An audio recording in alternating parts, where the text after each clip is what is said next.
Debido a que Colombia tiene uno de los conflictos más largos en América Latina por lo menos, y que además ha dejado muchísima población desplazada, incluyendo además que se ha lucrado del narcotráfico, del apoyo paramilitar, etcétera, la ciudadanía colombiana ha tenido que retomar esos discursos de violencia en su vida cotidiana.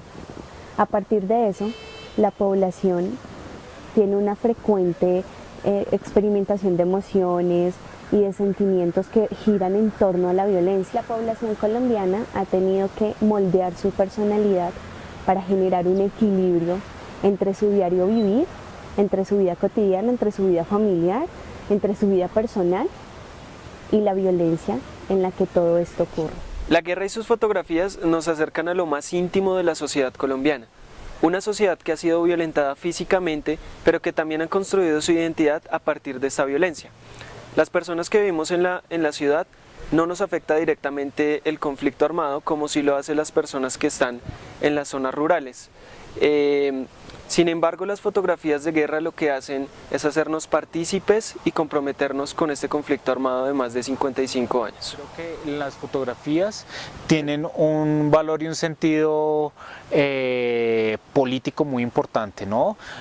Son parte de la construcción sociocultural que nosotros generamos a partir de las ideas políticas, porque créamelo usted o los que me vayan a escuchar o no, detrás de las acciones que estamos viendo, las víctimas y los muertos, hay ideas políticas que no son justificables porque asesinan y destruyen espacios que son vitales para la sociedad, pero hay ideas políticas, y en ese sentido la fotografía genera también y refuerza ciertas ideas políticas, no todas.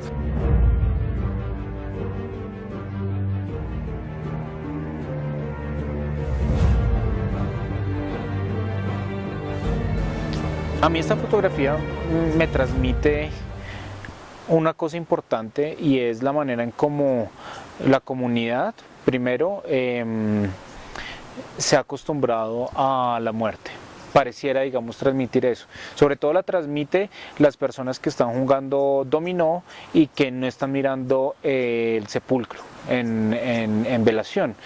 Sin embargo, nuevamente, no se habla del actor, no se habla del contexto de la persona que está allí. La fotografía restringe a ciertas personas, que no es toda la comunidad. Cuando se habla de una masacre de 18 campesinos, se muestra solo un ataúd, no se le muestran los 18. Por lo general, en el conflicto armado colombiano ha sucedido que cuando han habido masacres de altas proporciones, la comunidad entera sale a portar los 18 cuerpos. Se hacen velaciones comunes porque ellos murieron por un solo actor en un hecho común, catalogados por el mismo hecho, ¿no? Digamos, las AUC hacían masacres señalando que miembros de la comunidad eran colaboradores de la guerrilla, y viceversa. La guerrilla también hacía ciertas acciones de ajusticiar a ciertas personas dentro de ciertos marcos, señalándolos también judicialmente, una justicia guerrillera, entre comillas, de ser colaboradores del enemigo o ser parte del enemigo. Entonces, en esa relación hay cosas que dentro del contexto del día a día, de los que hemos investigado la violencia y que sabemos cómo han sido esas prácticas sociales, la fotografía expresa. Sí, aquí nos expresa cómo, digamos, se vive una cotidianidad, pero no está siendo consecuente con esa otra cosa que está siendo abandonada y lo que no se habla en la fotografía. En esta imagen tan sencilla se ve toda la diversidad que hay en Colombia, pero no una diversidad positiva, sino las dos Colombias que hay. Por un lado, la que entierra a sus muertos, la que vive de frente al conflicto armado, y por otro lado, la sociedad que de alguna manera le da la espalda a ese conflicto que tenemos.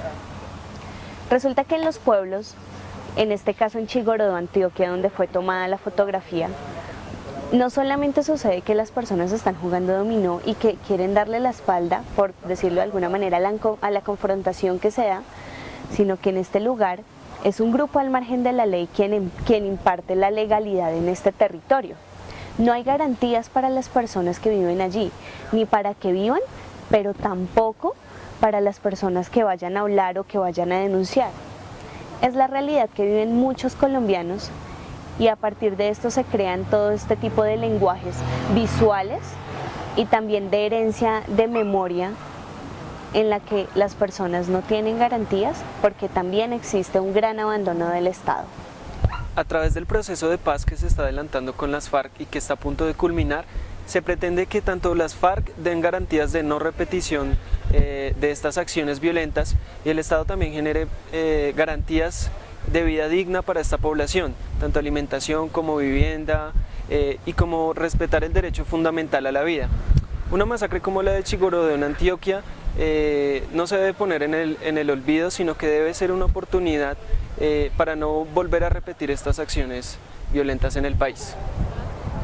El hecho de que estas acciones violentas hayan transformado las formas de vida de muchísimos colombianos, por no decir de todos, porque de alguna manera a todos nos afecta, se convierte también en una especie de garantía en la que no podemos volver a repetir este tipo de acciones que lo único que hacen es deformar nuestra sociedad. Necesitamos una revolución en la educación, necesitamos una revolución política, necesitamos una revolución social que por un lado le brinde todo tipo de garantías a las personas que nacen en Colombia, ya sea rural o urbano, pero que tengan todos los mismos beneficios. Necesitamos un cambio en la educación en el sentido en que debemos reconocer lo que hemos tenido hasta el momento y también lo que necesitamos para crecer como sociedad. Y además esto va a generar una revolución social porque vamos a cambiar y vamos a crecer transformando las formas de vida y los discursos violentos que de alguna manera hemos apropiado a nuestro diario vivir.